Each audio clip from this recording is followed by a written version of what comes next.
నమస్తే పొలిటికల్ వాయిస్కి స్వాగతం. రాహుల్ గాంధీ తొలిసారిగా ప్రతిపక్ష నేతగా ప్రధానమంత్రి నరేంద్ర మోడీకే పార్లమెంట్ సాక్షిగా నీళ్లు తాగిపించేంత చేశాడు. ఇంకొకటి, ప్రధానమంత్రిని ముఖ్యమంత్రి రేవంత్ రెడ్డి కలిశాడు, కొన్ని కోరికలు కోరాడు, కాంగ్రెస్ పార్టీలో టీఆర్ఎస్ కలిశారు. ఇట్లాంటి కొన్ని అంశాలపైన మాట్లాడేందుకు భారతీయ జనతా పార్టీ సీనియర్ నాయకులు ప్రకాష్ రెడ్డి గారు మనతున్నారు. ప్రకాష్ రెడ్డి గారు నమస్తే అండి. ముఖ్యంగా ఫస్ట్ రేవంత్ రెడ్డి ఢిల్లీకి వెళ్ళి మోడీని కలిశారు. అంటే వేరే దానికి కాదు, మోడీని కలవడానికి వెళ్ళాడు. ప్రధానిని కలిసి స్పష్టంగా మాకు ఐటీఐఆర్ కావాలి, కోచ్ ఫ్యాక్టరీ కావాలి, బయ్యారం ఉక్కు ఫ్యాక్టరీని తేల్చండి అనేటువంటి అంశాలని ఒక చిట్టా ఇచ్చాడు. దానిపైన మీ స్టాండ్ ఏంది, అసలు ఎట్లా, ఏం సంగతి? మీరు మోడీని కలిశాడనే పదాన్ని నేను దాన్ని ఒక అంశం చెప్పదలుచుకున్నా. ఆయన పగటిపూట మంత్రులను కలుస్తుండో, రాత్రిపూట కాంగ్రెస్ నాయకులను కలుస్తుండో. ఈ డ్రామా కోసమే ఢిల్లీ పోయిండు.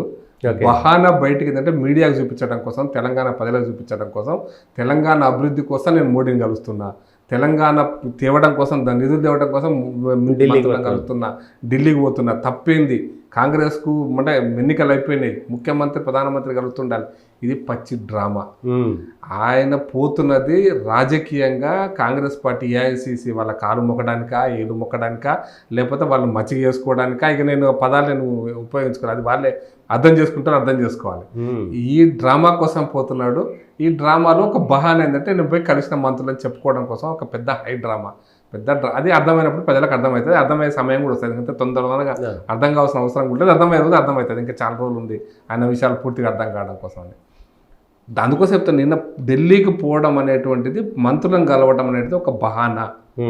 వాస్తవానికి ఆయన కాంగ్రెస్ పార్టీ రాజకీయాలలో తన పదవి కాపాడుకోవడం కోసం, కాంగ్రెస్ పార్టీ జాతీయ నాయకులను మచ్చిక చేసుకోవడం కోసం, ఇక పోయినప్పుడు అలా పెద్ద కట్ట తీసుకపోలేడు కాబట్టి చిన్న చిన్న సూట్ కేసులు తీసుకపోవడం కోసం, ఇది అంటే కప్పం కట్టాలి కదా, ఎవ్రీ మంత్ కప్పం కట్టాలి.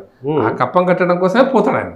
ఆయనకి అవసరం ఉంది, ఆయన వల్లనే కాంగ్రెస్ అధికారుల కోసం ఆయన కప్పం కట్టాల్సిన అవసరం. ఆల్ ఇండియా పార్టీ కప్పం కట్టకపోతే ఆయన ముఖ్యమంత్రి ఉన్నాడు కదా. ఇక్కడ ముఖ్యమంత్రి ఉండడానికి అవకాశం ఉన్న వాళ్ళు, ముఖ్యమంత్రి కాంగ్రెస్ పార్టీలో సీనియర్ నాయకులు చాలా మంది ఉన్నారు.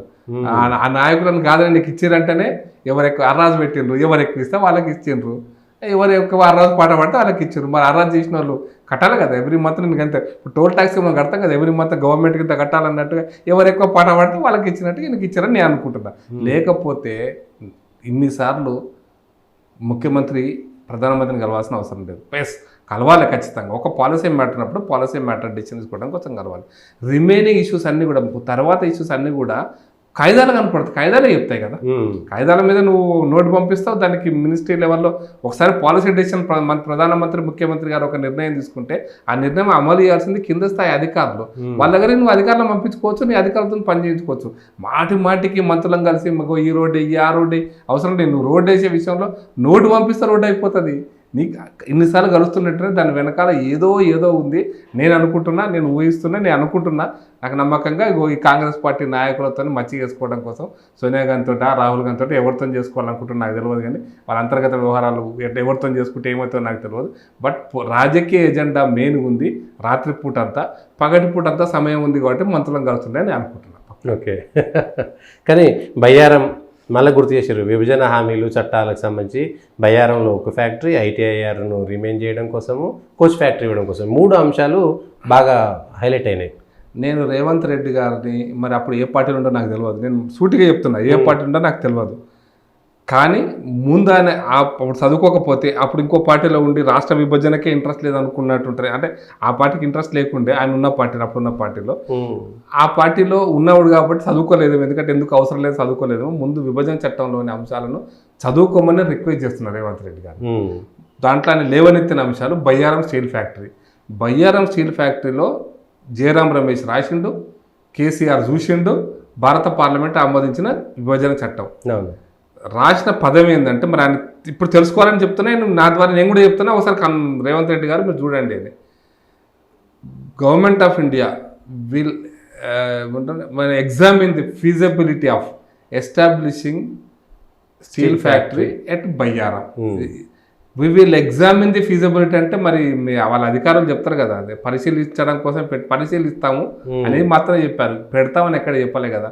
పరిశీలించారు, దాని మీద ఎక్స్పర్టైజ్ రికమెండ్ చేసింది. ఒక్కటే కాదు, ఒక బయ్యారంకే కాదు, అక్కడ ఆంధ్రప్రదేశ్లో రాయలసీమలో ఉన్న ఉబులాపురం సంబంధించిన మైన్ విషయంలో కూడా అదే చెప్పారు. కాబట్టి ఎస్టాబ్లిష్ చేయడానికి కోసం ఉన్నటువంటి అవకాశాలను పరిశీలిస్తామని చెప్పిన తర్వాత ఎక్స్పర్ట్ కమిటీ వచ్చింది, పరిశీలించింది. ఇక్కడ ఐరన్ ఓర్ మన ఎంత కొంచెం అంత క్వాంటిటీ 62% ఉందంటున్నారు కానీ బట్ మ్యాక్సిమం క్వాంటిటీ అది 42-43 అంటే స్టీల్ ఫ్యాక్టరీ పెట్టడం కోసం ఫీజబుల్ కానంత కాకుండానే ఉంది ఐరన్ ఓర్ అక్కడ ఉన్నటువంటి ఖనిజం కాబట్టి పెడతలేమని చెప్పేశారు.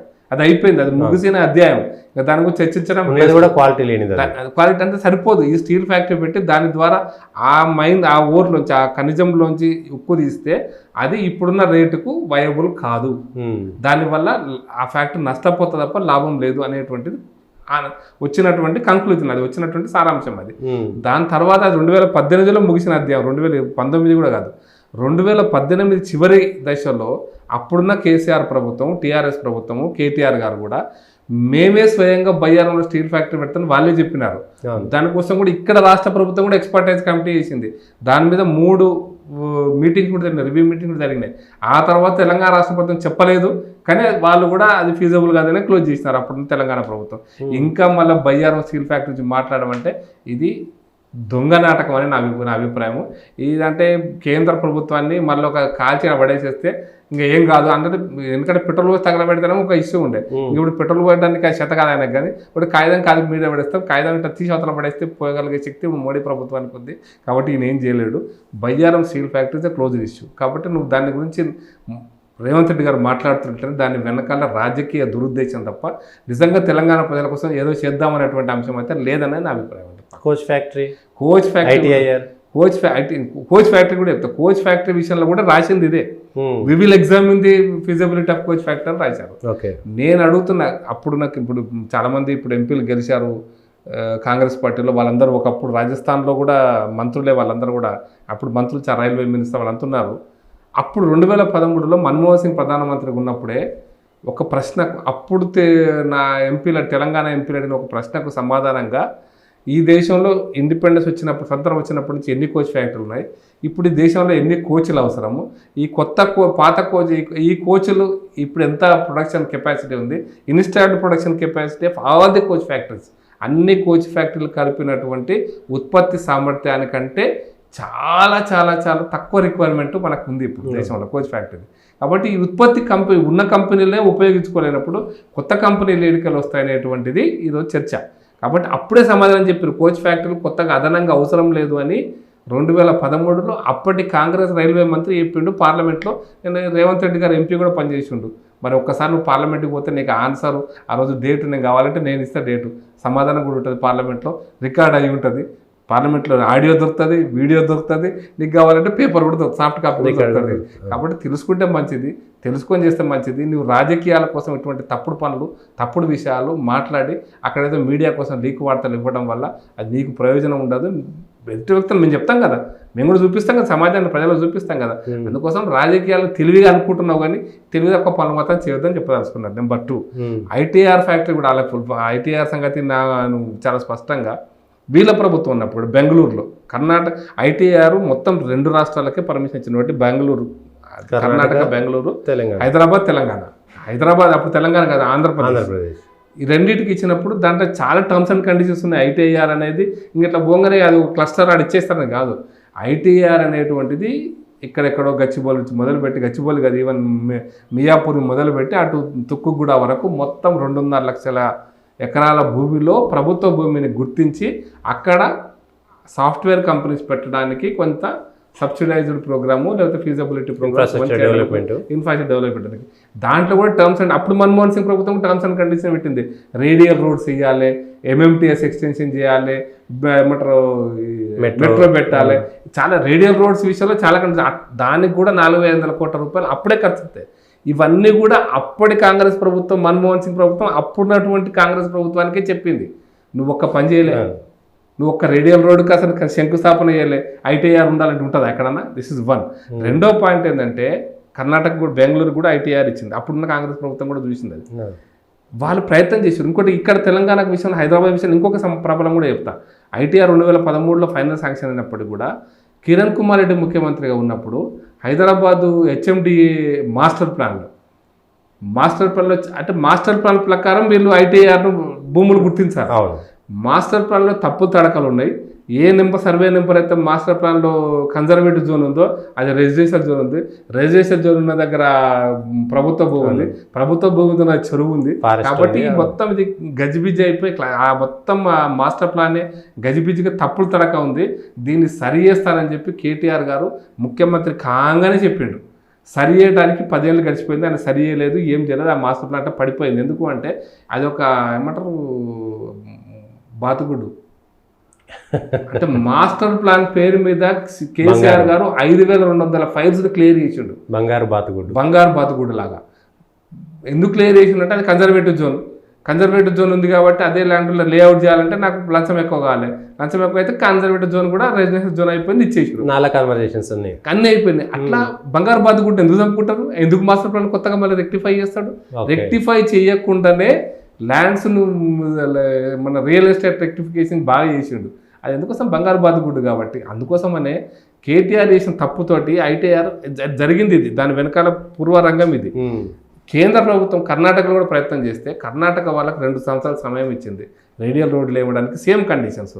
వాళ్ళు 4 సంవత్సరాలు కష్టపడితే అప్పుడు బీజేపీ ఉన్నా అంతకుముందు కాంగ్రెస్ ఉన్నా ఎంత కష్టపడ్డా 4000 ఎకరాల కంటే ఎక్కువ మొబిలైజ్ చేయలేకపోయినందుకు గవర్నమెంట్ ఆఫ్ ఇండియా 2017లో ఈ ఐటీఆర్ ప్రాజెక్ట్ అనేది ఇట్లా ఫీజబుల్ కాదు, ఈ కొత్త పాలసీ తీసుకురావని చెప్పి ఐటీఆర్ క్లోజ్ చేసి క్లస్టర్స్ రూపంలో policy decision government of India policy decision అంటే 2017లో క్లోజ్ అయ్యే దేశంలో ఎక్కడా లేదు. అదే సందర్భంగా విశాఖపట్నం అడిగింది, అదే సందర్భంగా భువనేశ్వర్ అడిగింది. నవీన్ పట్నాయక్ గారు కూడా ప్రధానమంత్రిని స్వయంగా కలిసి మీరు బెంగళూరు తరహాలో హైదరాబాద్ తరహాలో మాకు కూడా భువనేశ్వర్లో వెనకబడ్డటువంటి రాష్ట్రం మా ఒరిస్సా, మాకు కూడా ఐటీఆర్ ఇవ్వండి, సముద్రానికి దగ్గర ఉంటుంది, అన్ని రకాలుగా మాకు కమ్యూనికేషన్ డెవలప్ చేస్తాం, అంటే ఎయిర్ కనెక్టివిటీ కానీ ట్రైన్ కనెక్టివిటీ డెవలప్ చేస్తాం, మాకు ఇవ్వండి అని రిక్వెస్ట్ పెడితే దాన్ని కూడా ఫీజిబిలిటీ స్టడీ చేసింది. అప్పుడు చంద్రబాబు నాయుడు గారు విశాఖపట్నం ఐటీఆర్ కోసం కూడా అడిగితే దాన్ని కూడా ఫీజిబిలిటీ స్టడీ చేసింది. స్టడీ చేసిన తర్వాత కర్ణాటక ఎగ్జాంపుల్ తీసుకొని మొత్తం బెంగళూరుని తీసుకొని దేశమంతా పరిశీలించి ఇంకా ఇది ఐటీఆర్ ఈ రూపంలో చేస్తే సాఫ్ట్వేర్ రంగం మనకు రాదు కాబట్టి క్లస్టర్స్ రూపంలో ఏ క్లస్టర్కి 2000 ఎకరాలు కావచ్చు, 3000 ఎకరాలు కావచ్చు, ఈ మాస్టర్ ప్లాన్ పక్కన పెట్టేసి క్లస్టర్స్ రూపంలో డెవలప్ చేయండి, వాటికి ఇచ్చేటువంటి బెనిఫిట్స్ వాటికి ఇస్తామని కేంద్ర ప్రభుత్వం చెప్పింది. ఓకే, అంటే ఎక్కడ అవైలబిలిటీ ఉంటే అక్కడ దాన్ని మొత్తం 200 లక్షల ఇష్యూ పక్కన పెడితే 2000 ఎకరాలు ఒక కంపెనీ వస్తుంది పెట్టుకుంటుంది, 2000 ఎకరాలు ఇంకో కంపెనీ వస్తే పెట్టుకుంటుంది, వేటి వాటి ఫీజిబిలిటీ ఉంటుంది. అది మోర్ ఫీజిబుల్, మోర్ వయబులా, ఇది మోర్ వయబులా, ఇది అర్థం కాదా? అంటే ఎవరిని పిచ్చోళ్ళని చేస్తున్నారు రాష్ట్రంలో. ఇది ముగిసిన అధ్యాయం. కాంగ్రెస్ పార్టీ కూడా తెలుసు ఐటీఆర్ ఇది అసాధ్యమైన విషయం తెలుసు, కానీ రాజకీయ ఎత్తుగడ కోసం బీజేపీ పార్టీని మీద బట్టగాల్సి మీదేసి లేదా ఇప్పుడు రంగం తయారు చేసుకుని నేను తిట్టడం కోసం పనికొచ్చే అంశాలు, నేను అడిగినా ఇయ్యలేదు, నేను కోచ్ ఫ్యాక్టరీ అడిగినా ఇయ్యలేదు, ఇది అడిగినా ఇయ్యలేదు, అది అడిగినా ఇయ్యలేదు చెప్పడం కోసం చేసేటువంటి డ్రామా ఇది. రెండో పాయింట్, కోచ్ ఫ్యాక్టరీకి వచ్చినప్పుడు మర్చిపోయిన విషయం చెప్తుంటే అక్కడ ఆల్రెడీ కోచ్ ఫ్యాక్టరీ స్థానంలో తెలంగాణ ప్రజలకు ఇచ్చిన వాగ్దానం మేరకు కేంద్ర ప్రభుత్వము రైల్ మ్యానుఫ్యాక్చరింగ్ యూనిట్ ముందు అసలు వ్యాగన్ మ్యానుఫ్యాక్చరింగ్ యూనిట్ పెడదాం అనుకుంది. వ్యాగన్స్ రిక్వైర్మెంట్ కూడా టెక్నాలజీ, అడ్వాన్స్డ్ టెక్నాలజీ కావాలి కాబట్టి దాన్ని రైల్ మ్యానుఫ్యాక్చరింగ్ యూనిట్కి యాన్సిలరీ మ్యానుఫ్యాక్చరింగ్ యూనిట్గా పెట్టేసింది. దానికోసం 350 కోట్లు ఇచ్చింది, 340 కోట్లు సుమారుగా ఇచ్చిన తర్వాత ల్యాండ్ ప్రాబ్లమ్స్ ఉండే, కొంత ఎండోమెంట్స్ ల్యాండ్ ఉండే, కొంత ఈ పంచాయతీలు అన్నీ రెక్టిఫికేషన్ చేసి ఇప్పుడు రైల్ మ్యానుఫ్యాక్చరింగ్ సంబంధించినటువంటి శంకుస్థాపన జరిగింది. ఆడ దాని ఫ్యాక్టరీ పరిశ్రమ స్టార్ట్ కావడం కోసం కావాల్సిన ప్లాంట్ అండ్ మిషన్ డెవలప్ చేస్తున్నారు, తొందరలో అయిపోతుంది. రైల్ మ్యానుఫ్యాక్చరింగ్ కోచ్ ఫ్యాక్టరీలో ఒక చిన్న అర్థం చేసుకున్న సమస్య ఏంటంటే టెక్నాలజీ పెరుగుతున్నప్పుడు ఇప్పుడు మనం వందే భారత్ ట్రైన్స్ చేసినాం, వందే భారత్ ట్రైన్ ఏవైతే కోచెస్ తయారవుతున్నాయో ఇవి ఇంటర్నేషనల్ టెక్నాలజీ స్థాయిలో ఉన్నాయి. ఉన్నప్పుడు దానికి టెక్నాలజీని మనం అడాప్ట్ చేసుకోవాలి, టెక్నాలజీని మనం తెచ్చుకోవాలి విదేశాల నుంచి అనుకున్నప్పుడు మనం మ్యానుఫ్యాక్చరింగ్ చేయడం కోసం వాళ్ళతో టైఅప్స్ కావాలి. ఈ టైఅప్స్ కావడం కోసం ప్రైవేట్ సెక్టర్లో అంటే కేటీఆర్ గారు కూడా చాలాసార్లు మాట్లాడారు, రేవంత్ రెడ్డి గారు కూడా తెలిసిన విషయం, తెలియని విషయం కాదు. ఇక్కడ మెదక్ జిల్లాలో ఉమ్మడి మెదక్ జిల్లాలో మేధా కోచ్ ఫ్యాక్టరీ స్టార్ట్ అయింది కదా, దానికి శంకుస్థాపన కేటీఆర్ గారు చేశారు కదా. అక్కడ వాళ్ళు ఒక స్విస్ కంపెనీ అనుకుంటా, స్విట్జర్లాండ్ యూరోపియన్ కంట్రీ తోటి వాళ్ళు ఒప్పందం చేసుకొని ఆ టెక్నాలజీని అడాప్ట్ చేసుకొని ఇండియాలో మ్యానుఫ్యాక్చరింగ్ చేస్తున్నారు కదా కోచెస్. ఇంకొక స్టేజ్లో కోచ్లు ఎక్స్పోర్ట్ చేయడానికి కూడా ఫీజిబిలిటీ తక్కువ ఉంది, ఎందుకంటే ప్రపంచం అంతా మారిపోతున్న ప్రపంచంలో ట్రైన్స్ ఎంత పెంచగలుగుతాం, విమానాలకి పెరుగుతున్నప్పుడు ట్రైన్స్ ఎంత పెంచుతాం, ఎంత అవకాశం ఉంది. అవకాశాన్ని దృష్టిలో పెట్టుకొని ఇప్పుడున్నటువంటి పరిస్థితులలో కోచెస్ను మ్యానుఫ్యాక్చరింగ్ చేయడం వేస్ట్ ఉంది. దానికోసం 3 అంశాల విషయంలో రైల్ మ్యాన్ అంటే కోచ్ ఫ్యాక్టరీ కానీ బయ్యారం కానీ ఇవన్నీ కూడా ఒకవేళ పబ్లిక్ సెక్టార్లో పెడితే చాలా స్పష్టంగా చెప్తున్నా ప్రజలకు మోసం చేసినట్టే ద్రోహం చేసినట్టు. ఎందుకంటే పబ్లిక్ సెక్టార్లో పెడుతున్నప్పుడు ప్రజలు పన్ను రూపంలో కట్టిన సొమ్ముని మనం ఒక పరిశ్రమ పెడతాం.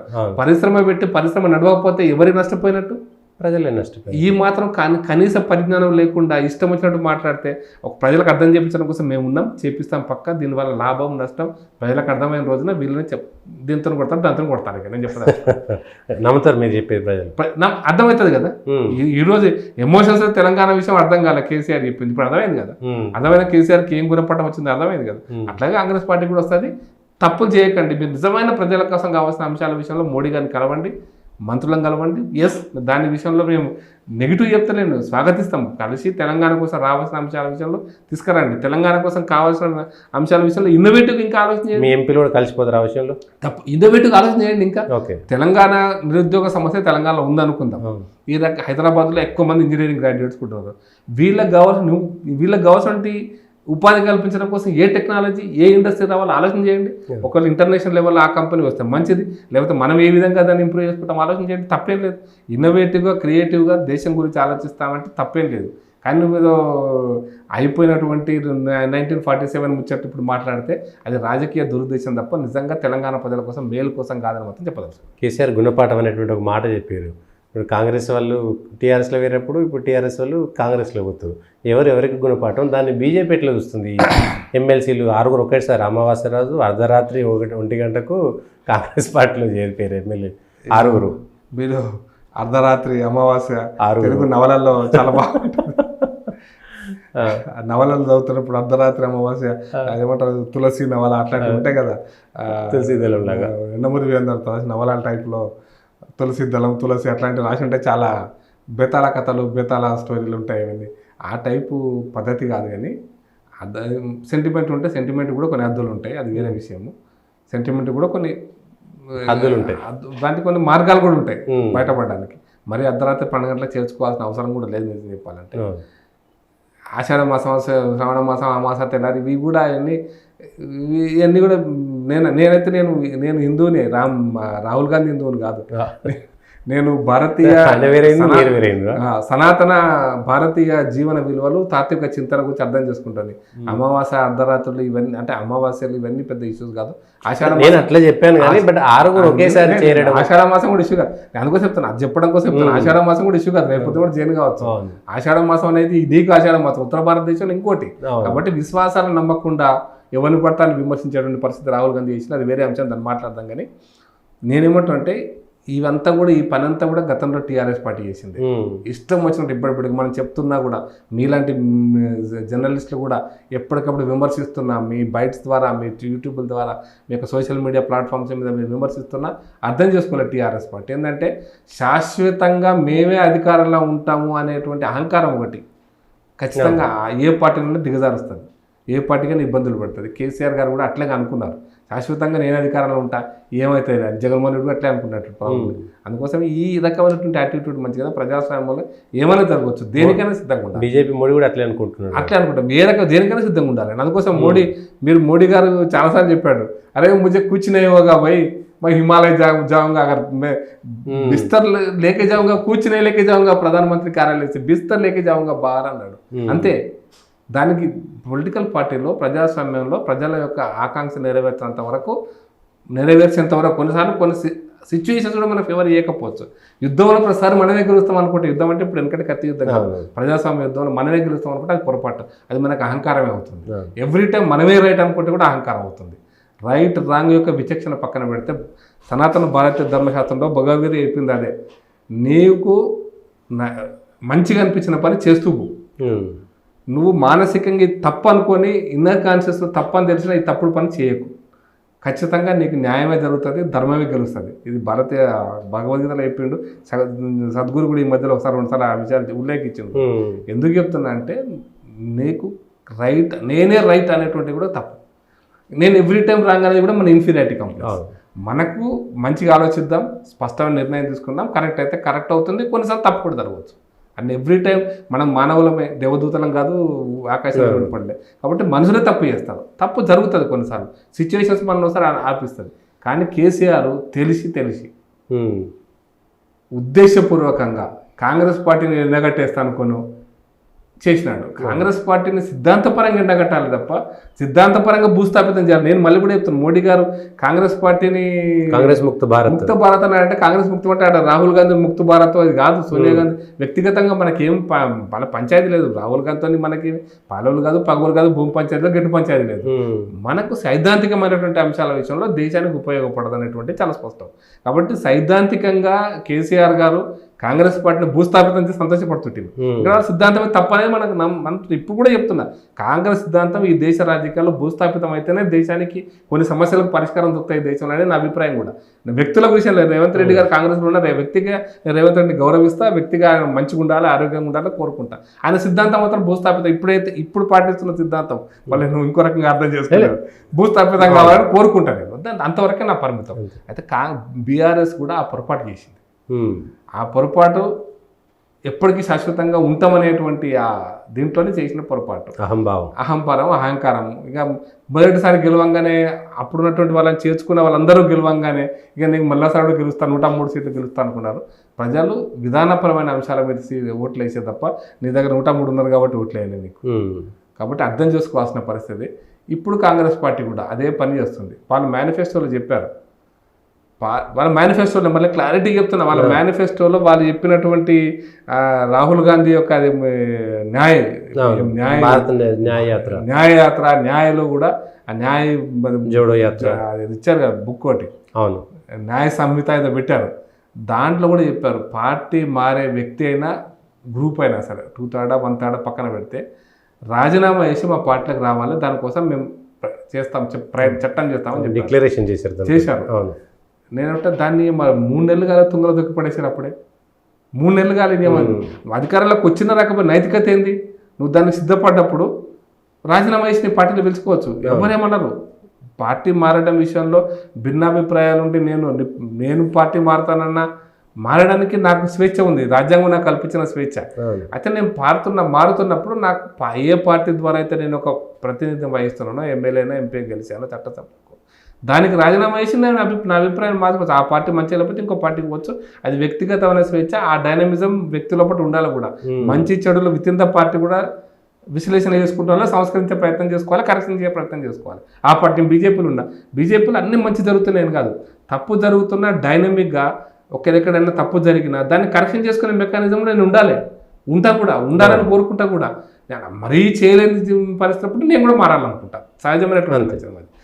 దాంట్లో నువ్వు రాజీనామా చేయకుండా నువ్వు చేర్చుకుంటున్నావు అంటేనే నువ్వు ఏ మాటనైతే 3 నెలల కింద చెప్పినావు ఆ మాటకు ద్రోహం చేస్తున్నావు అన్నట్టు. అంటే నువ్వు ఒక హిపోక్రసీలో బతుకుతున్నావు. నువ్వు చెప్పిన దానికి చేసేదానికి తేడా ఎంత ఉందో అర్థమవుతుంది. ప్రజలకు అర్థమవుతుంది. ఈ న్యాయ సూత్రాలు ప్రజలకు చెప్పమ్మా, నువ్వు కూడా చెప్తావు, మీడియా ద్వారా మీరు చెప్తారు, మీలాంటి మేధావులు చెప్తారు, మీలాంటి జర్నలిస్టులు చూపిస్తారు కదా, చూపిస్తే అది ప్రజలకు అర్థం కదా, ప్రజలు చూడరా?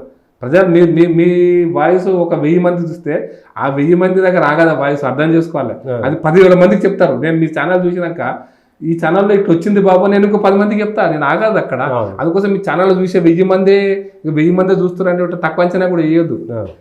నీ చూపించినటువంటి అంశము 1000 మంది నుంచి 10,000 మంది దాకా పోతుంది. ఆ 10,000 మంది నుంచి 1,00,000 మంది దాకా పోతుంది. ఆ చర్చ జరుగుతుంది. మీరు చూపించిన ప్రతి 100 మంది చూసిన 1,00,000 మంది చర్చించుకుంటారు. అందుకోసం తక్కువ అంచనా వేయద్దు. ప్రతి వార్తను ప్రతి అంశాన్ని తక్కువ అంచనా వేయద్దు. అట్లా కాంగ్రెస్ పార్టీ చేసినటువంటి అంశాలు కూడా మీలాంటి వారు చూపించిన ప్రజలకు అర్థమవుతుంది కదా. బీజేపీ ఏమైనా స్పెషల్గా ఏదైనా పోరాటమో న్యాయమో ఏదో చేస్తుందా ఆ అంశాలపైన? బీజేపీ మళ్ళీ నేను బీజేపీలో విషయాలు కూడా కొన్ని క్రిటిసైజ్ చేస్తుంటే నేను క్లారిటీస్ ఇస్తాను. ఒక క్లారిటీ, కర్ణాటకలో బీజేపీ ప్రభుత్వం మారింది, కానీ 26 మంది ఎమ్మెల్యేలు రాజీనామా చేస్తే అందులో 18 మంది 20 మంది గెలిచారు, ఓడిపోయారు. మధ్యప్రదేశ్లో 22 మంది ఎమ్మెల్యే రాజీనామా చేస్తే ప్రభుత్వం మారింది. 22 మంది ఎమ్మెల్యేలో ఆడ కూడా 4 ఓడిపోయినారు, రాజీనామా చేసి మళ్ళీ గెలిచినారు. గోవాలో మాత్రం జయించలేదు మీరు. గోవాలో అరుణాచల్ ప్రదేశ్, మళ్ళీ అరుణాచల్ ప్రదేశ్, గోవా అది కూడా చెప్తాను నేను. అరుణాచల్ ప్రదేశ్, గోవా సంగతి అరుణాచల్ ప్రదేశ్ మేము చేసిన దానికంటే ఎక్కువ వాళ్ళ పాపం కూడా ఉంటుంది చెప్తాను నేను. గోవాలో కూడా బీజేపీగా 16 సీట్లు వచ్చినాయి, కాంగ్రెస్గా 16 సీట్లు వచ్చినాయి. మహారాష్ట్ర గోమంతకవాది పార్టీ ఉంది కదా, అది నీ పార్టీ కాదు నా పార్టీ కాదు, వాళ్ళు ఇండిపెండెంట్గా పోటీ చేశారు. వాళ్ళు మా ఎంబడి వచ్చినారు, మేము పార్టీ గెలిచాము అక్కడ. మహారాష్ట్రవాది గోమంత పార్టీ మా ఎంబడి వచ్చింది. ఆ తర్వాత మొన్నటిసారి కాంగ్రెస్ పార్టీ మొత్తం ఎవరు లేనేలేడు, అది కాంగ్రెస్ పార్టీ వైండప్ చేసుకొని మా పార్టీ జాయిన్ అయినారు. అది చట్టం ప్రకారం ఈరోజు కూడా చెల్లుతుంది. అది చట్టం ప్రకారం ఈ రోజు కూడా అది చెల్లుతుంది. చట్టాలు మారుద్దామంటే 6 మందో 7 మందో కాంగ్రెస్ వాళ్ళని అందరినీ ఛాలెంజ్ చేస్తారు.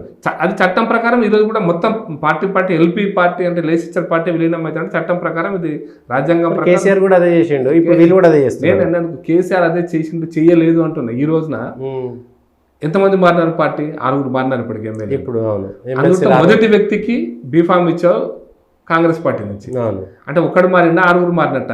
6 మారితే నీకు చెల్లుబాటు కాదు కదా. మారితే ఏకకాలంలో మాత్రమే చెల్లుతుంది. రూల్. ఓకే. అయితే దీని విషయంలో కూడా నువ్వు ప్రతిపక్ష పార్టీకి బలం పెరిగింది కదా నీకు. బలం పెరిగిన ప్రతిపక్షాన్ని పార్లమెంట్లో ఆ ఇష్టం వచ్చినట్టు మాట్లాడి అనవసరమైనటువంటి చర్చలు తీసుకొని బురదల రాయకు, అది నీ మీదనే పడుతుంది. పక్కన పెడితే అనవసరమైనటువంటి విషయాలను చర్చించి అవసరమైనటువంటి విషయాలు ఎందుకు మాట్లాడలే? ఇది దేశానికి నిజంగా ప్రజాస్వామ్యానికి పార్లమెంటరీ డెమోక్రసీకి ఇది అవసరం కదా. ఇది మాట్లాడితే పార్లమెంట్లో సంతోషిస్తున్నాయి. పార్లమెంట్ వచ్చింది కాబట్టి నరేంద్ర మోడీ నీళ్ళు తాగిండు కదా. నేను అందుకోసం చెప్తున్నా, పార్లమెంట్లో నువ్వు మాట్లాడేటువంటి అంశాలు పనికిరాని అంశాలు, అనవసరమైన అంశాల మీద నువ్వు రాయేసుకున్నావు, అది వేరే విషయం. కానీ ఇటు ఈ పార్టీ ఫిరాయింపుల అంశం కనుక రాహుల్ గాంధీ కనుక పార్లమెంట్ లేపితే సంతోషపడుతుంది తప్పకుండా. లేపి దీని మీద చట్టం రావాలని కనుక మోడీ గారికి అప్పీల్ చేసినా, చట్టం తీసుకొచ్చడానికి మేము కూడా ప్రయత్నం చేస్తాం, మేము సహకరిస్తామని చెప్పినా సంతోషపడుతుంది. ఇటువంటి చాలా అంశాలు ఉన్నాయి. పార్టీ ఫిరాయింపులు అంటే మీరు లేవనెత్తిన అంశం ఒకటి. ఈ పార్టీ ఫిరాయింపులు కరెంట్ అఫైర్ డిస్కషన్ అవుతుంది కాబట్టి లేవనెత్తిన అంశం. ఇటువంటి అంశాలను చాలా అంశాలు దేశంలో ఇంకా ప్రతిపక్ష పార్టీకి లేవనెత్తచ్చు. వాళ్ళకి అధికారం ఉంది, వాళ్ళకి హక్కు కూడా ఉంది. అటువంటి అంశాలు లేవనెత్తి ప్రభుత్వాన్ని ఇరకాటంలో పెట్టడము, ప్రభుత్వాన్ని ఉంచి ఈ సమస్యను పరిష్కరించడం కోసం మీరు రాసుకున్న మేనిఫెస్టో దాన్ని అమలు చేయించడం కోసం కూడా మీరు ప్రయత్నం చేయవచ్చు. అది చేయకుండా ఏం విషయాలు మాట్లాడినాడు, ఎటువంటి విషయాలు మాట్లాడాడు మీరు దేశ ప్రజలందరూ చూసి అదొక అంశం. దేశ ప్రజలంతా ఇవాళ పరిణతి చెందిన రాహుల్ గాంధీని చూస్తున్నారు. అది కూడా చెప్తాను నేను. రెండోపాటి ముందు ఫిరాయింపుల అంశం అయిపోయింది. ఎమ్మెల్యేల విషయంలో కూడా మీరు ఫిరాయించినంత మాత్రాన మళ్ళీ గెలుస్తారనుకుంటే తప్పది. మీరు ఏవైతే అసెంబ్లీ ఎలక్షన్స్ కంటే ముందు తెలంగాణ ప్రజలకు ఇచ్చిన వాగ్దానం నెరవేర్చండి, 65 మందినే గెలుస్తారు. అంటే దీనికి సందర్భంగా ఒక ఎగ్జాంపుల్ చెప్తాను మీకు. నేను దేశంలో ప్రజాస్వామ్యవాదులు ప్రజలు ఎట్లా ఆలోచిస్తున్నారనేది ఎగ్జాంపుల్ చెప్తా. ఐ థింక్ 93 దిగ్విజయ్ సింగ్ మొదటిసారి ముఖ్యమంత్రి అయ్యాడు. మొత్తం అప్పుడు ఉమ్మడి మధ్యప్రదేశ్ రాష్ట్రం మొత్తం 300 సీట్లు, 153 సీట్లు మాత్రమే కాంగ్రెస్ పార్టీ గెలిచింది. 3 సీట్లు అదనంగా. రామజన్మభూమి ఆ స్ట్రక్చర్ డిమాలిషన్ తర్వాత జరిగినటువంటి పరిణామాల్లో 3 సీట్లు అంటే 150 సింపుల్ మెజారిటీ 153తో వచ్చింది. 5 ఏళ్ళు ఒక్కడు పార్టీ మారలే. ఒక్కడు బీజేపీ నుండి బీఎస్పీకి ఉండేప్పుడు బీజేపీ 110-120 గెలిచింది, బీఎస్పీ 15-16 సీట్లు గెలిచింది. ఒక్కరు పార్టీ మారలే.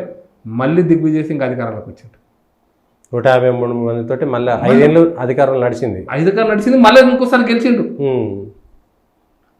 153 మందితో మళ్ళీ గెలిచిండంటే దిగ్విజయ్ సింగ్ అక్కడ ప్రజల ఆకాంక్షలకు అనుగుణంగా పనిచేసిన అనుకోవాలి మన ప్రజాస్వామ్యం వల్ల.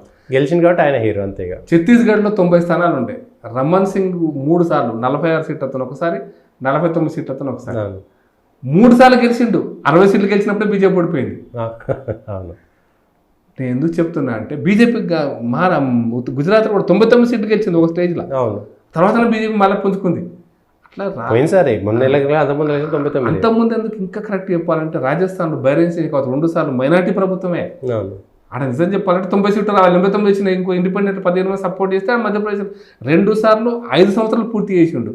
కాబట్టి రేవంత్ రెడ్డి ఏదైతే ఈరోజు బజార్లో చెప్తున్నాడో, నోటి దురుస్తుని మాట్లాడుతున్నా నాకు తెలియదు. కానీ మా ప్రభుత్వాన్ని మేము సెక్యూర్ చేసుకోమా, ఆ ప్రభుత్వం పడిపోతా అంటున్నారు, వీళ్ళు బీజేపీ వాళ్ళు అంటారు, కాంగ్రెస్ టీఆర్ఎస్ వాళ్ళు అంటారు. ఇవన్నీ హంబక్ మాటలు. మీ ప్రభుత్వం పడిపోవాలని ఎవరు కోరుకోవట్లేదు. నువ్వు మీ పార్టీల లోపల వాళ్ళు కోరుకుంటే మాకు తెలియదు. మేము మాత్రం మీ పార్టీ ప్రభుత్వాన్ని పడగొట్టాం. ఎందుకంటే మీది 4 ఏళ్ళ తర్వాత ఓడిపోయే ప్రభుత్వం. మేము పడగొట్టే మీకు సింపతి ఎందుకు ఇస్తాము? ఖచ్చితంగా పడిపోయే ప్రభుత్వం ఇది. ఖచ్చితంగా అప్పటికిప్పుడు 7 నెలలు ఇప్పుడు ఎలక్షన్స్ పెడితే వాళ్ళు గెలుస్తారా? అట్లుంది సమస్య లేదు. అట్లుంది పరిస్థితి. చేసిన వాగ్దానం నిలుపుకోలేకపోతే ఎవడ గెలిపిస్తారా ప్రజలు? అందుకోసమనే దీంట్లో సీట్లను పెంచుకొని మేము సుస్థిర ప్రభుత్వాలు ఇస్తారనుకుంటే అది పొరపాటు. సుస్థిర ప్రభుత్వాలు ఎప్పుడు వస్తాయంటే మీరు చెప్పినటువంటి అంశాలను అమలు చేస్తే సుస్థిర ప్రభుత్వాలు వస్తాయి. కాబట్టి 2 సీట్లు నేను మా ఛత్తీస్గఢ్ ప్రభుత్వం చేయించాను, మధ్యప్రదేశ్ అట్లా చాలా రాష్ట్రాలు ఉన్నాయి. చాలా రాష్ట్రాల్లో 3 సీట్లతో 5 సీట్లతో అధికారంలో ఉండి సంవత్సరం అధికారంలో ఉన్న 5 ఏళ్ళు ఎటువంటి అట్లీస్ట్ ఒక్క నో కాంటెస్ట్ మోషన్ లేకుండా 2009లో కూడా అంతే కదా, ఆ ఉమ్మడి ఆంధ్రప్రదేశ్లో 2009లో కూడా అన్నీ వచ్చినాయి సీట్లు, 160 సీట్లు మొత్తం రాష్ట్రం అంతా కంపేర్ చేస్తే పర్సెంటేజ్ గంతే పర్సెంటేజ్ తేడా లేదు. అందుకోసం సుస్థిర ప్రభుత్వాన్ని నువ్వు ముఖ్యమంత్రులు మారిన ప్రభుత్వం పడిపోలేదు, విధానాల ద్వారా అమలు చేయడం కోరుకుంటున్నాను. మీరు ముందుకు ఉండండి, సుస్థిరత ఉంటుంది, మీకు ఇబ్బంది లేదు. అస్థిరత ఎప్పుడు ఉంటుంది అంటే మీరు విధానాలు మర్చిపోయి ఇటువంటి చీప్ రాజకీయాలు, ఢిల్లీలో ఇది చెప్పిన మోడీ గారికి వచ్చిన ఇది ఇయ్యలేదు అది ఇయ్యలేదు, ఇది ఒక చీప్ రాజకీయం. ఇక్కడ పార్టీలు మార్పించుకొని రాత్రిపూట మధ్యరాత్రి 12 గంటలకు ఎమ్మెల్సీలను మార్పించుకొని ఎమ్మెల్యేలు మార్పించుకొని ఈ చిల్లర రాజకీయాలు సుస్థిరత ఉండదు.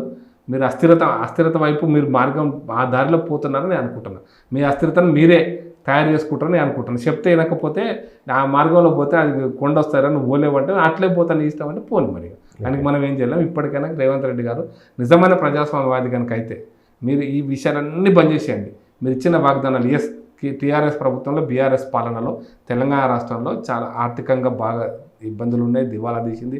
అడ్మినిస్ట్రేటివ్ వ్యవస్థ చాలా ఉద్యోగస్తులు మిగతా అడ్మినిస్ట్రేటివ్ వ్యవస్థ పనిచేయలేకపోతే పని చేపియండి, ప్రజలు యాక్సెప్ట్ చేస్తారు. మీరు ఆర్థిక వ్యవస్థ మీరు చెప్పండి ప్రజలకు ఆర్థిక వ్యవస్థ చాలా ఇబ్బందులు ఉన్నాయి, అది కూడా వాస్తవానికి చెప్పకూడదు. దీనికి కూడా ఒక ఎగ్జాంపుల్ చెప్తా, అది కూడా ఎందుకు చెప్పకూడదో కూడా చెప్తా. ఉన్నా కూడా చెప్పితే కనీసం అర్థం చేసుకుంటారు, సానుభూతి వస్తుంది ప్రజలది. మీకు దాంట్లోంచి ఇప్పుడు మీరు ప్రజలు 10 ఎక్స్పెక్ట్ చేసినా కష్టాలు కనుక చెప్పి ఒక పని చేసినా ప్రజలు సానుభూతి.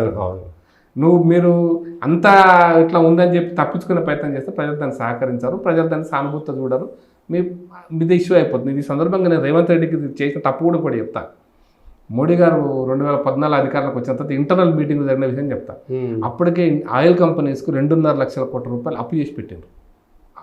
అన్ని కావాల్సిన అప్పు కంటే ఇంకెక్కువ అప్పు చేస్తే అప్పుడు మోడీ గారి దగ్గరికి చర్చకు వచ్చినప్పుడు అప్పు ఉంది కదా, దీన్ని మనం వైట్ పేపర్ ఇద్దాం మొత్తం ఆర్థిక వ్యవస్థ మీద, దేశం మొత్తం ఆర్థిక వ్యవస్థ అంటే, అరే మనకంత అప్పులతో బతుకుతున్నాం మనము, నీ దగ్గర మొత్తం అప్పులు నీ దగ్గర గుళ్ళు లాంటి ఇంక ఇస్తాడు కూడా రెండోవాడు ఇయ్యాడు. కాబట్టి ఆర్థిక వ్యవస్థ ఇంత ఖరాబ్ ఉందని చెప్పి భయపెట్టియడము, నీ కనీసం సహకరించేవాడిని సహాయం చేసేవాడిని కూడా అనుమానాలు రేకెత్తించడం వల్ల ఇంక మరింత నష్టపోతాం. మనం సమస్యను పరిష్కరించాలి, మనకు ప్రజల అవకాశం ఇచ్చారు. కాబట్టి పరిష్కరించే దిశగా ఉండాలి, కానీ ఇంత గుల్లగుందని వాళ్ళ మీద ఇంకా అరవడం వల్ల లాభం లేదు. అందుకోసం పరిష్కరించాలన్నారు. ఎంత కష్టం వచ్చినా, ఎన్ని ఇబ్బందులు వచ్చినా, కరోనా వచ్చినా ఆర్థిక వ్యవస్థను చక్కబెట్టి దేశంలో విదేశీ అప్పులను వాపసు కడుతున్న ప్రభుత్వం మోడీ ప్రభుత్వం. చెప్తే 2.5 లక్షలు అయిపోయింది, అప్పు తీరిపోయింది ఆయిల్ కంపెనీస్. అంటే ఎక్స్ట్రా చేసిన అప్పు, ఓవర్ డ్రాఫ్ట్ అనుకోండి.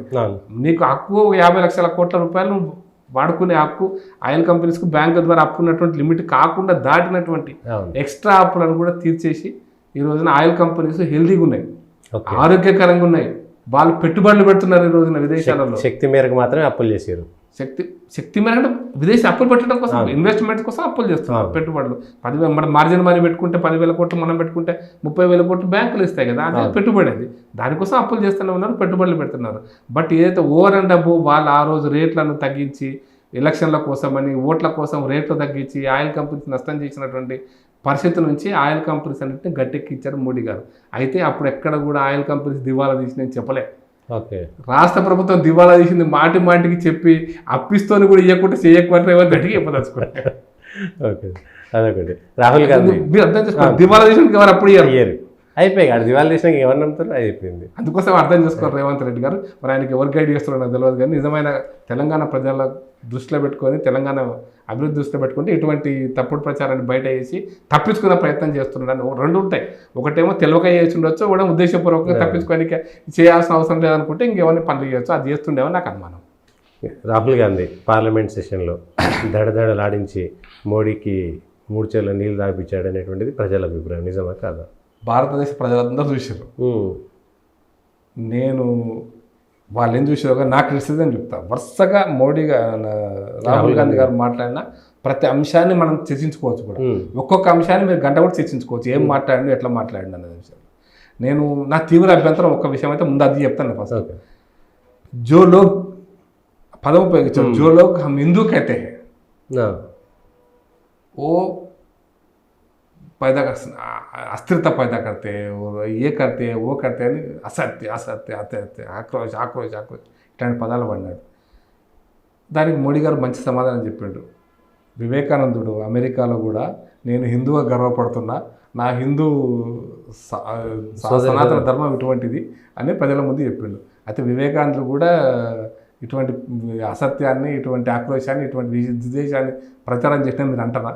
ఎవరైతే హిందూ బోల్తే అప్నే ఆప్కు హిందూ బోల్తే, పదం కరెక్ట్గా ఉపయోగించిన పదం అది. అప్నే ఆప్కు హిందూ బోల్తే హై, హిందూ కహతే హై ఓ లోగ్ అన్నాడు. అంటే ఈ దేశంలో 100 కోట్ల మంది అప్నే ఆప్కు హిందూ అని చెప్పుకుంటారు. నేను హిందూ అని చెప్పుకుంటాను, మీరు చెప్పుకోరా? నేను చెప్పుకున్నా హిందూని. అంటే మన అందరం ఆక్రోశాన్ని పైదా చేస్తున్నామని.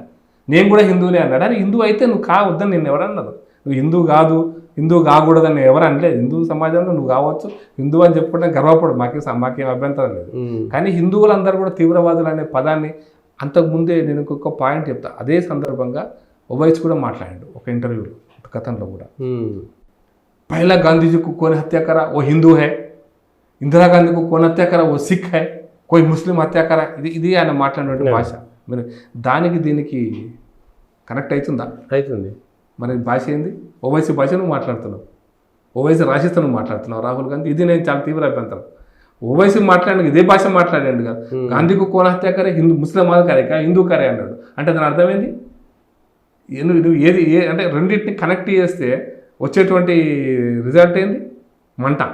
ఇది కదా అని చెప్పాలనుకుంటుంది. నాకు తీవ్ర అభ్యంతరం ఏంటంటే అది సీరియస్గా విషయం తీసుకోవాలి. మోడీ గారు చాలా ఉద్దేశపూర్వకంగా చెప్పిండు. అసలు రాహుల్ గాంధీ ఇంటెన్షనల్గా అంటే ఏదో బీజేపీ మీద దుమ్మెత్తిపోవడం కోసం చెప్పిండా అంటే నేను అనుకోవట్లేదు. చాలా స్పష్టంగా ఇది బీజేపీ మీద దుమ్మెత్తిపోవడం కోసం అన్న మాట కాదు. బీజేపీ వాళ్ళే ఠేకేదార్ అయితే హిందూ కాదు. మేము కూడా బీజేపీ కూడా నమ్ముతలేదు. బీజేపీ మేము ఠేకేదారులం అనుకోవట్లేదు. అరే హిందూ సమాజాన్ని రక్షించింది, హిందూ సమాజాన్ని కాపాడింది, హిందూ సమాజాన్ని కాపాడబోయేది వేల సంవత్సరాలు, వేల మంది, లక్షల మంది త్యాగం చేశారు పోయి. దాని బీజేపీకి ఏం సంబంధం? శంకరాచార్యకు బీజేపీకి సంబంధమా? మధ్వాచార్యకు బీజేపీకి సంబంధమా? కబీర్కి బీజేపీకి సంబంధమా? మధ్యయుగాల నాడు ఈ ముస్లింల మీద ముస్లిం దాడి వస్తుంటే ఆ గుళ్ళను కాపాడి, విగ్రహాలను కాపాడి, దాచిపెట్టి ప్రాణాలు అర్పించిన వాళ్ళు వాళ్ళకి బీజేపీ ఆర్ఎస్ఎస్ ఉండేనా? మరి వాళ్ళందరూ హిందూ సమాజం కోసం ఫైట్ చేశారు కదా. వాళ్ళు హిందూ అని చెప్పుకొని గర్వపడ్డారు కదా. వాళ్ళని ఏమంటాం? మరి విజయపన్న కట్టిరు హిందూగా చెప్పుకోవడం కోసం, విజయపద కట్టి చూపించారు కదా. మరి వాళ్ళందరూ కూడా ఇదే పైదా చేశారు. ఆ కాలంలో ముస్లిం మధ్యయుగాలు నాడు. అందుకోసం మాట్లాడేటప్పుడు హిందూ సమాజానికి బీజేపీ ఠేకేదారని ఎవడంటలేదు. Even for that matter RSS కూడా. ఆర్ఎస్ఎస్ పుట్టక ముందు హిందూ సంఘటన జరిగింది. వేల సంవత్సరాలు హిందూ సమాజం భౌతిక పోరాటం చేసింది. అంతకుముందు వేల సంవత్సరాలు ఋషులు దాన్ని మరింత పదును పట్టి హిందూ సమాజంలో అక్కడక్కడ తప్పులు జరిగితే, అక్కడక్కడ కొంచెం పొరపాట్లు జరిగితే వాటి ఇప్పుడు బౌద్ధం అల్లకెళ్ళి పుట్టుకొచ్చిందే కదా. హిందూ సమాజంలో ఎక్కడ తప్పులు జరిగితే దాంట్లో నుంచి పుట్టుకొచ్చిన బౌద్ధం ఎందుకంటే హిందూ సమాజం యొక్క సంస్కరణ భాగం అది. జైనం హిందూ సమాజంలో సంస్కరణ. కుల వ్యవస్థ వచ్చినప్పుడు బసవేశ్వరుడు కుల వ్యవస్థ నిర్మూలించి హిందూ సమాజాన్ని మంచిగా అనుకోలేదు. అంటే బసవేశ్వరుడు గర్వంగా హిందూ అని చెప్పుకుంటే ఆయన కూడా ఇటువంటి ఆక్రోశం, ఇటువంటి అరాచకవాదా? ఏం మాట్లాడుతున్నాడు రాహుల్ గాంధీ? అర్థమై మాట్లాడాలి, అర్థం కాకుండా మాట్లాడుతున్నది అది. ఎస్, బీజేపీ టేకేదార్ కాదు హిందూది, లేకపోతే ఫర్ దట్ మ్యాటర్ ఆర్ఎస్ఎస్ కూడా హిందూ రక్షకులు మేమే అనుకుంటే తప్పు. హిందూ రక్షకులు చాలా మంది ఉన్నారు. రామకృష్ణ మిషన్ ఆ పని చేస్తుంది, శంకరపీఠాలు కొన్ని ఆ పని చేస్తున్నాయి, సాధు సంతువులు ఆ పని చేస్తున్నారు. ఇంకా ఏ సంబంధం లేని సమాజంలో రాజకీయ పట్ల సంబంధం కూడా హిందూ సమాజానికి కోసం పనిచేస్తూనే ఉన్నారు. ఆర్య సమాజం పనిచేసింది. అయితే ఆర్య సమాజం కూడా హిందూ అని పేరు పెట్టకపోవచ్చు. ఆయన ఇంకొక మాట నాడు దురదృష్టం రా అనేది ఇంత కూడా సంస్కారహీనుడు అంటే నేను రాహుల్ గాంధీని. నేను ఉపనిషత్తు పడా ఇంటర్వ్యూ ఇచ్చారు తర్వాత, ఆయన అయిపోయిన తర్వాత నేను ఒక నేషనల్ ఛానల్కి ఇంటర్వ్యూలో నేను ఉపనిషత్తు చదివినా, నేను ఇది చదివినా, ఎక్కడ హిందూ అనే పదం లేదు. అరే అర్థం కావాలి. హిందూ అన్న పదము మధ్యయుగాల నాడు కొంత మనం అండర్స్టాండింగ్ కోసం వచ్చింది. ఇది భారతీయత, దీని భారతదేశం అంటారు, ఇది భారతీయులు, భారతీయ సంస్కృతి. ఈ పదాన్ని ఎవడు కాదంటున్నాడు. దాన్ని హిందూ దేశం అది పజిల్డ్ వర్డ్, దానికి ఎట్లా వచ్చిందని పక్కన హిందూ అంటే వేదాలలో కూడా అనేకమైనటువంటి ఉపనిషత్తుల్లో హిందూ అనే పదాన్ని అనేకమైన ఎగ్జాంపుల్స్ ఉన్నాయి చూపించినాయి కదా. మరి దాన్ని హిందూ ఉపనిషత్తు చదివిన మై పడా ఉపనిషత్తు, అది అహంకారం. అది నేను చెప్తున్నా నీ అహంకారం అనేది ఎంత పరాకాష్ఠగా ఏంటంటే నేను అన్ని చదివేసిన హిందూ గ్రంథాలను చదివిన. అరే హిందూ గ్రంథాలను చదివేటువంటి దమ్మున్నోడు ఈ రోజు వరకు దేవుడు తప్ప కూడా చదవలే. ఏ సాధు సంతులు చెప్పుకుంటారు హిందూ ధర్మాన్ని మొత్తం చదవలే. కొత్త చదివి వాళ్ళకు ఉన్నటువంటి పరిధిలో వారు పనిచేస్తున్నారు. అందరూ కొంత చదివి పనిచేస్తారు. అట్లా అని చెప్పి హిందూ ధర్మాన్ని వేదాంగాలను, ఉపనిషత్తులను, అరణ్యకాలను, భగవద్గీతను, రామాయణ మహాభారతాలను, హిందూ సమాజంలో భాగవతాన్ని ఇన్ని చదివి అవపోసన బట్టి నేను హిందూ సంఘటన కోసం పనిచేస్తాను ఎవరు లేడు. ఒక జీవితం సరిపోదు. అందుకోసం ఇది అర్థం. హిందూ సమాజం, హిందూ జీవన విలువలు, హిందూ తాత్విక చింత అంత గొప్పది.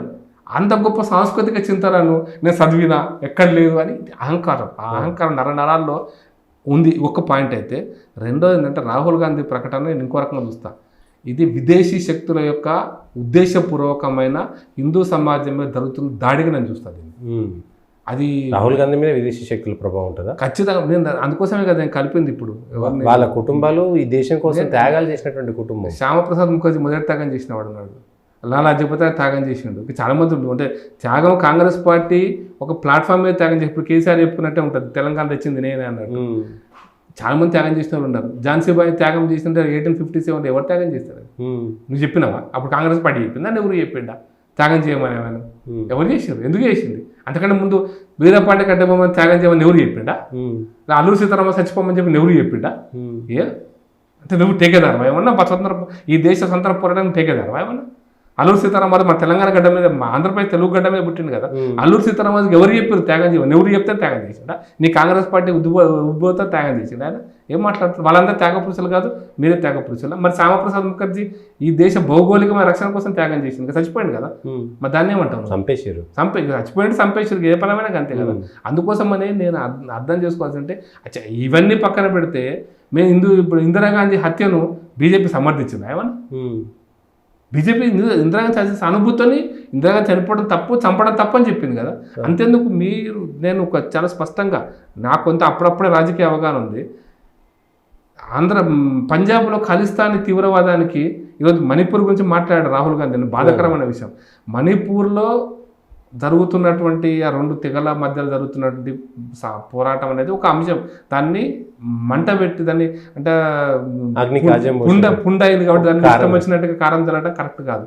దాన్ని పుండు మార్పడం కోసం చాలా టైం పడుతుంది. ఒక రకంగా రాసపుండు అనుకో, ఒక విధంగా డయాబెటిక్ అల్సరే అనుకో, ఎంత టైం పడుతుంది దాన్ని మాన్చడానికి. అదొక అంశం.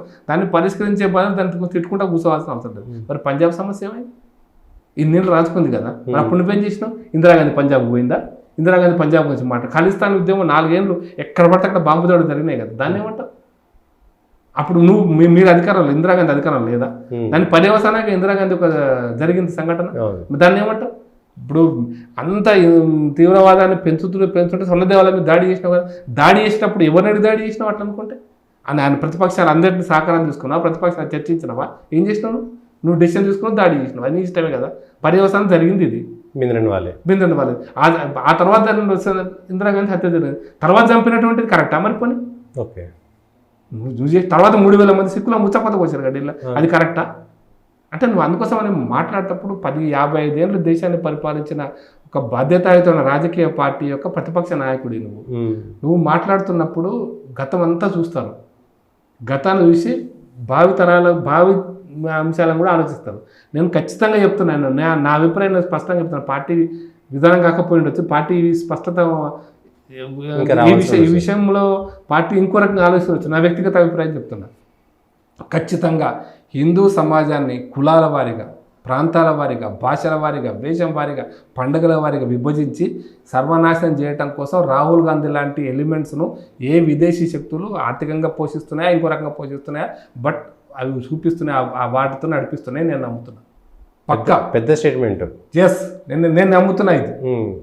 అందుకోసం చాలా నేను ముందు క్లారిటీ వ్యక్తిగత పార్టీ విషయం పక్కన పెడితే పార్టీ ఏమనుకుంటుంది అనేది నాకు తెలియదు, కానీ ఇది నా వ్యక్తిగత అభిప్రాయం. ఖచ్చితంగా హిందూ సమాజాన్ని విచ్ఛిన్నం చేయటం కోసం, ఈ విచ్ఛిన్నం ద్వారా ఇదొక ఇస్లామిక్ దేశం కావాలనో లేకపోతే ఇదొక క్రిస్టియన్ దేశం కావాలని ఇంకా నేను అనుకుంటుండే నాకు తెలియదు, కానీ రాహుల్ గాంధీ ఈ దేశాన్ని విచ్ఛిన్నం చేయటం కోసం విదేశీ శక్తులతో కుమ్ముక్కై ఈ దేశాన్ని నాశనం కోసం కోరుకుంటూ అటువంటి మాటలు మాట్లాడుతుందని నా అభిప్రాయం చాలా స్పష్టంగా. అది ఫండింగ్ జరుగుతుందా, ఇంకో జరుగుతుందా తెలియదా, హిందూ సమాజం మీద ఉన్న ఆక్రోషంతో ఆయన ముస్లింగా అంటే విదేశీ శక్తులు సహకరిస్తుందా నాకు తెలియదు, కానీ అది చైనాకు సహకరిస్తుందా నాకు తెలియదు. చైనా ఈ దేశం యొక్క సమగ్రతను ఎప్పుడు కోరుకోదు, విడిపోతే ఇంకా వాళ్ళకి లాభం అనుకుంటుంది. ఆ సహకారం తీసుకుంటున్నా నాకు తెలియదు, ఏదో పాకిస్తాన్ సహకారం తీసుకుంటున్నా నాకు తెలియదు. కానీ నేనైతే అనుకుంటున్నా దీని వెనకాల విదేశీ భావజాలం ఉంది. హిందూ సమాజం యొక్క విధ్వంసాన్ని రాహుల్ గాంధీ కోరుకుంటున్న కాబట్టి ఇటువంటి మాటలు మాట్లాడిండు. అంతరాంతరాల్లో ఉన్నటువంటి విషయాలు చెప్పిండు. చదువుకొని ప్రొటెస్ట్ రాగానే చదువుకొని నేను బీజేపీని అంటున్నా, హిందూ సమాజం అంటలేనని మళ్ళీ కవర్ స్టోరీ చేసిండు. బట్ అంతరాంతరాలలో ఆయన మనసు నుంచి వచ్చిన మొదటి మాట, ఇది హిందూ సమాజాన్ని విధ్వంసం చేయడం కోసం విదేశీ శక్తులతో కుమ్ముక్కైన వ్యక్తిగా నేను చూస్తున్నాను. ఈ రోజున తప్పారైతే నాకు తెలియదు. ఇప్పుడు ఈ రోజు వరకు నా అభిప్రాయం అది. రేపు మాట చూద్దాం అప్పుడు. Okay, thank you Prakash Reddy గారు. ఇది ఈరోజు జరిగినటువంటి అంశంలో ఇటు కాంగ్రెస్ పార్టీ తెలంగాణలో భారతీయ జనతా పార్టీని తిట్టడం కోసం కొన్ని ప్రాజెక్టుల పేరు మీద ఢిల్లీకి వెళ్ళారు. అవి రాజకీయపరమైనవి తప్ప తెలంగాణకు ఉపయోగపడేటువంటి అంశం ఒకటి కాదనేటువంటిది మరి స్థిరమైన అభిప్రాయం.